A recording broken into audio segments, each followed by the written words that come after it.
Sevgini senin unuttum. Son kovap gitkanım duyuttum. Tanıman sevmeni unuttum. Sonra sen adını tanıttım. Önden duyuttum. Ben onu duyuttum. Düşünersin diye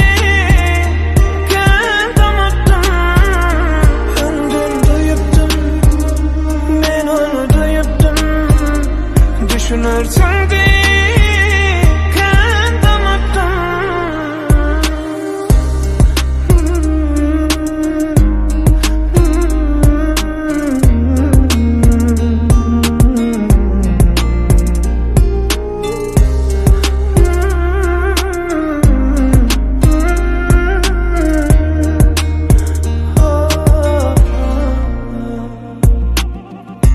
bilirsin bir gün senim yanımsın, yalnız kalamsın, ökünmem aytsın.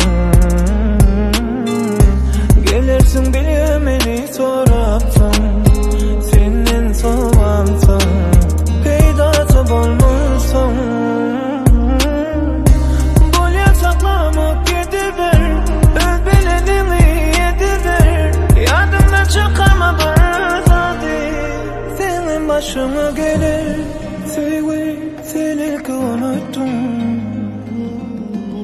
Son kulak tütkanım duyuttum. Tanımam sevmeni unuttum. Sonra sen kimliğini tanıttın.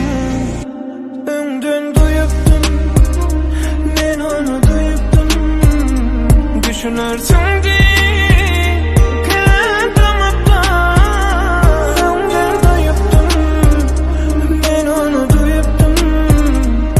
düşünürsün diye